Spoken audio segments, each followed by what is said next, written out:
Salut à tous, c'est Axel de testmobile.fr. Je suis sur le stand de LG au MWC 2013. J'ai sous les yeux le LG Optimus L3 II. Donc c'est le successeur logiquement du premier L3 de la série L Style, il me semble. Et il tourne sous Android Jelly Bean, donc 4.1.2. On a un écran 3.2 pouces de résolution 240 par 320, ce qui lui donne une densité de pixels assez faible, de 125 ppi. C'est pas énorme et vous le verrez, je vais essayer de m'approcher un tout petit peu après. Il a un processeur single core 1 GHz, 512 MO de RAM, 4 Go de mémoire interne. On peut monter jusqu'à 32 Go en plus via micro SD. Un appareil photo de 3,15 mégapixels, donc c'est pas énorme. Et une batterie de 1540 mAh. Il sera disponible en France courant mars pour 199 €. On va commencer par le design et si j'arrive à le loquer. Donc un petit écran à 3.2 pouces. Avec au-dessus, rien à signaler à part quelques capteurs. Là, on a les boutons classiques, retour, menu, et la touche accueil qui, comme sur le L5, c'était sur le L5, fait aussi office de LED de notification. Là, ici, on a le micro USB, rien sur la tranche droite, jack 3.5 et bouton on-off verrouillé déverrouillé qui ressort un petit peu, mais pas trop. Alors il était sur la droite sur les autres, là ici il est sur le haut parce que l'appareil est plus petit, pourquoi pas.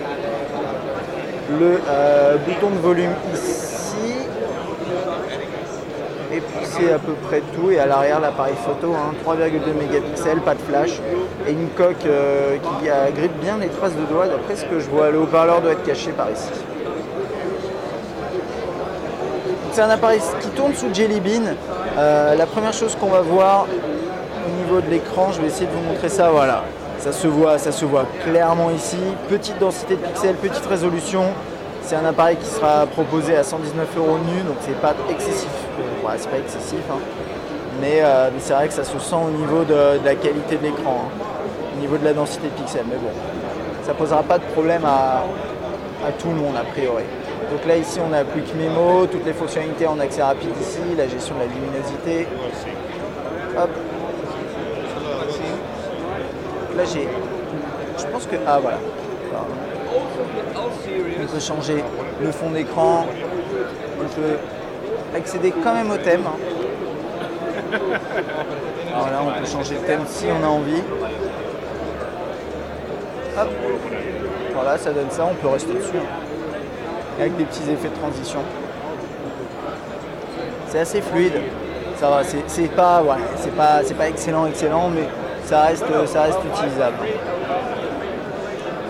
Voilà, là ici, hop, contact. Une petite tâche avec Google Now ici en accès rapide. Ça c'est du classique. Le menu principal. Donc avec tous les différents onglets là, c'est plutôt bien fait. Et les widgets ici. Et là, on peut personnaliser le menu de cette façon. Ça, on a vu. On va regarder un petit peu niveau saisie texte que ça donne sur un petit écran comme ça. On a ce clavier comme. C'est un petit peu comme sur tous les autres avec les propositions qui s'affichent au-dessus. En tout petit, ça va être un petit peu compliqué de les toucher. Quoique, ça a l'air jouable, mais c'est vrai que ça fait des tout petits éléments à l'écran.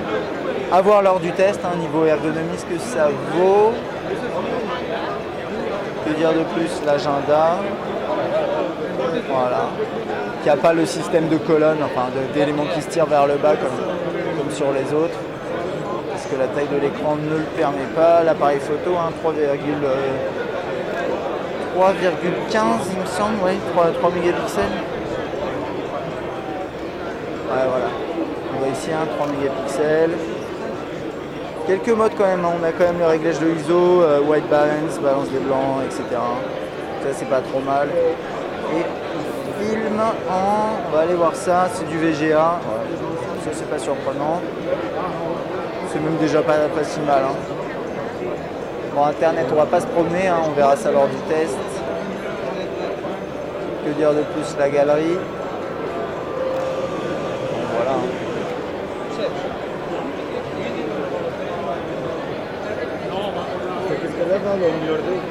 C'est assez fluide, bien sûr, c'est pas extrêmement fluide comme sur un appareil haut de gamme, mais bon, ça c'est assez normal. Mais bon, oui, non, ça reste assez fluide. Je pense que Jelly Bean aide beaucoup là-dessus. Il y a un utilitaire de mémo, lecteur musical, avec voilà, les différents onglets ici, avec vos tris. Enfin bon voilà, je pense avoir fait à peu près le tour pour l'instant sur ce L3 deuxième édition, avec un design qui est assez banal, hein. Ça ressemble de toute façon aux autres, hein. Ça ressemble au L7 et au L5, mais en plus petit, avec une densité de pixels assez faible, donc un écran moyen, même assez mauvais, il faut bien le reconnaître. Mais on verra si ça pose vraiment un problème lors du test. Et puis encore une fois, ça c'est pas quelque chose qui embêtera tout le monde dans la mesure où le terminal n'est pas très cher et sera sûrement proposé avec forfait à un prix intéressant. Voilà, à bientôt.